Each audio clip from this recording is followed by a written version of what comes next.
Hello and welcome to this video brought by the Lewis Art. My name is Emmanuel Okafo. I hope you're doing well and having a wonderful weekend. In this video, I'm going to be showing you how to rig a scissors inside Blender. So this should be a quick and fun tutorials where you'll be learning how to use the weight painting, you'll be learning how to use constraints and cool bone placement to create different effects. Okay, so let's get started. First of all, we'll just go to add and add a single bone. Okay, so we can scale this down slightly. So I will go to the viewport displays and switch this to wired and also in front. So we'll just move it into place. So if you've noticed, I kind of got this bone to be placed right here in this position. So if you want to get that, you want to select your object, go into edit mode and select the part where you want the bone to snap on, and you do Shift S, cursor to selected, and you select this and tell it cursor selection to cursor, and that's how you can snap it right there. Okay, so once we have this here, we want one bone controlling one part of the scissors and another controlling the other part of the scissors. To do that effectively, I'm going to switch this to B bones, and if you hold on Ctrl Alt S, it allows you to kind of inflate and shrink it. So with that, I'm going to shrink this slightly and duplicate this and scale it out slightly. Okay, so now we can select this object, which will go to the object and do apply rotation and scale. So this is quite important when you're trying to bind objects in Blender, or even when you're trying to do simulation. It helps that you always apply the rotation and scale. Also, we'll do set origin to geometry, and we're good to go. Now we'll select the object and shift select this bone and do Ctrl P. So we want to select apply the armature deform but with empty groups. Okay, so this is going to, if we select this object and go to the modifier, we can see we have all the modifiers available. We have the armature and the subdivisions. But if we select this bone, shift select the object and go into weight paint mode, and we select each of these bone, we can see they have no influence on the geometry. So we want to do that manually. That's why I selected that option. Okay, so we'll select one bone and click, and this is how we can paint the weight. But the faster way to do that is if you go into edit mode, you can quickly select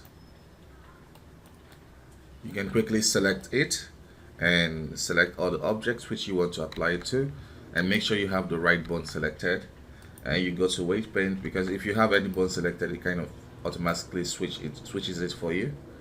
So select the right bone and apply in 100% weight.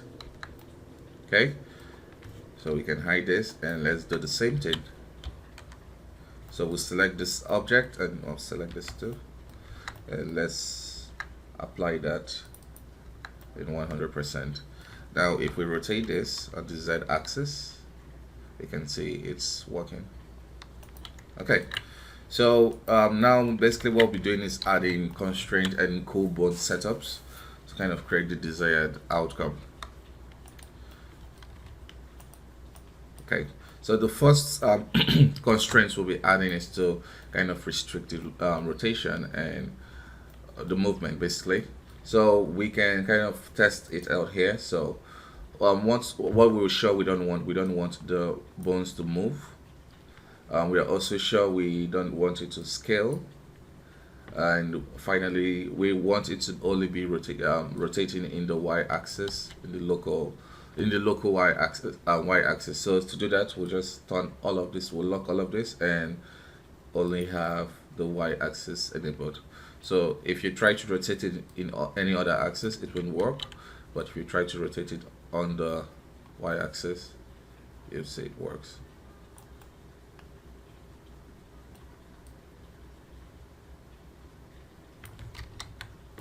So let's enable this and see.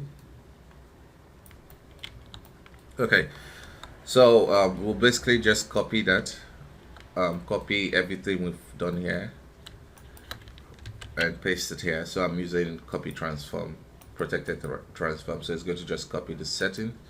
So this cool menu is an add-on called copy attribute, which it comes with Blender. You can go to the user preference and search for copy attribute, and there you have it. Another stuff we want to apply now are constraints to kind of tell it we want you to rotate in this direction. Or better still, we could create even color effect that allows the scissors closes up by itself. So that cool effect is copy is the action constraint.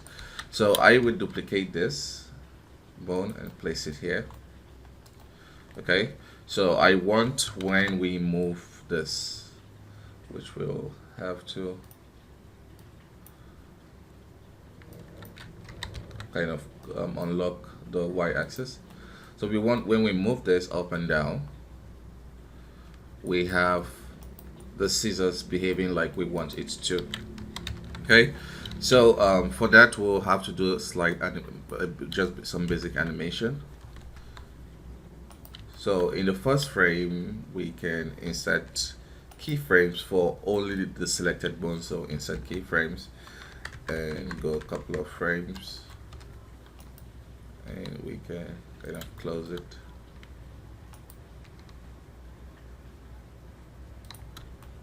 So that it behaves like we want. Okay, so once you have it like this, you can insert your keyframe. So we have this animation, and now we'll apply action constraint onto it.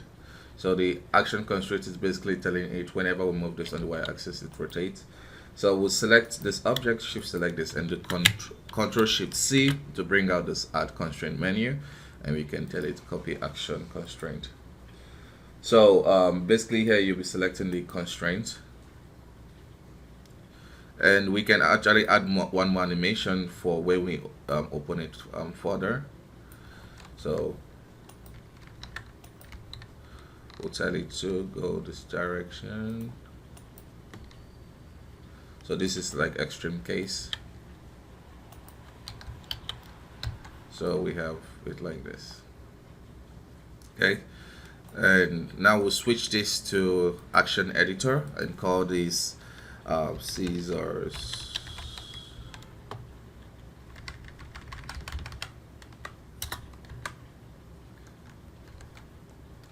animation name.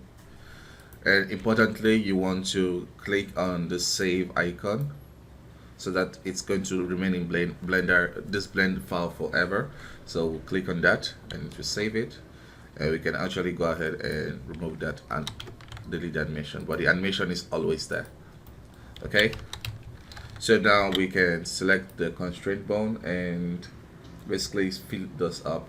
So first of all, for the target, we want when we go on the Y location, local space. Okay, and we can set the minimum range, but before that, let's add the scissors animation. So the start frame is frame 0 to frame 8. That's the first part. So we can see it's working now. If as we move this upwards, as we move this downwards, it's kind of moving already. So let's play with some more things. So for the final touch, we'll play with this target range, minimum and max. So basically the way you want to look at this is the fall off. So how much distance does this have to go before this animation plays? So if it's set to 0, we can see that it's kind of fast and harsh. So we could actually make it slower. So if you set this to like 3, you will notice it becomes slower. And so if you set it to 5, which is a good value, we get the nice effect. Okay, but as you can see, it's only going in the negative axis, so we want it to go, we want it when we move up. So to do that, we just need to switch this to -5. Okay, so now if we move this direction, it works. So now we're happy with what we have. We can select this one here and shift select this and tell it to copy selected constraint, action constraint. And now if we remove this, we have our scissors working. Okay, so let's do for the inverse. Okay, so for the second constraint, rather than using the first animation, it's safer to create another action constraint for it. So basically what I mean by that is, so you remember we created the scissors first animation of this opening up, so we can delete this keyframe since we don't need it. And now we create a second one for it opening up, so it's basically starting from this and just opening up. Okay, so we can create that, save that, and delete it. Okay, and now we can select it from here, apply the right frame, apply the right offset, and there you have it. So it's opening up and closing. Okay, so and the great thing is, after you apply this, you still have the ability to kind of go in and rotate stuff.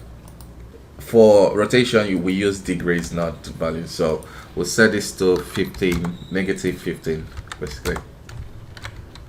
So you can just play with this value, negative 20, let's say negative 18. So once it gets to this negative 18, it stops, and we can set this to rotate 18 degrees, and it stops there. So let's say 30 degrees.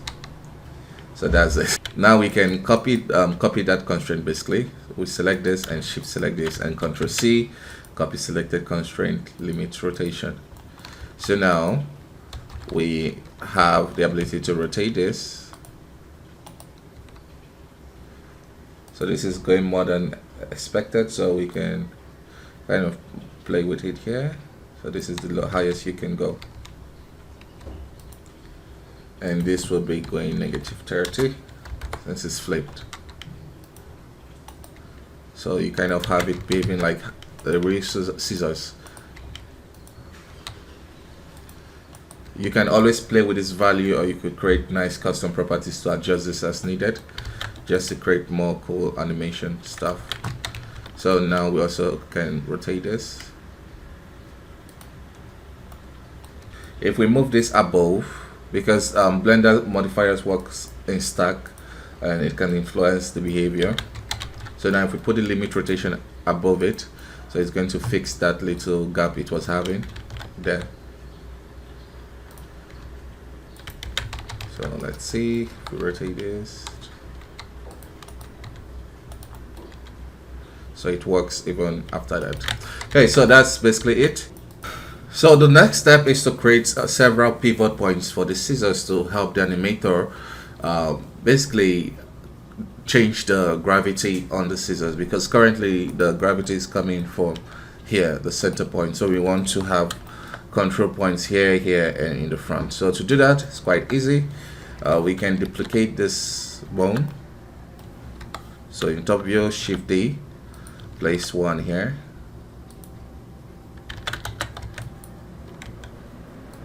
Okay, and then place another here. So let's see if there's any constraint. So we're good. So basically the hierarchy is you select this and shift select this, Control P, keep offset. Okay, then you select this and select this, Control P, keep offset, and then this to this, keep offset. What this allows us to have is we can rotate it from this direction, we can rotate it from this direction, we can rotate it from this direction, and we still have this. So if you want to animate the scissors standing like this, it will be quite easy to achieve.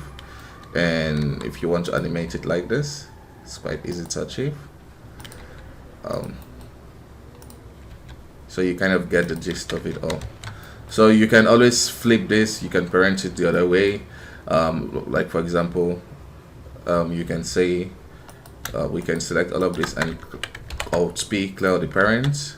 So we'll tell this to be parented to this, then this to this, and then this to this. So depending on what you want to achieve, so if we rotate this moves along, then we can have it dangling like this. We could have this, and we could have this. So that's it, guys. I hope this tutorial was helpful and filled with information. If you enjoyed it, please give this video a thumbs up, and if you wish to see more from me, don't forget to hit that subscribe button. So bye bye for now, and see you next time.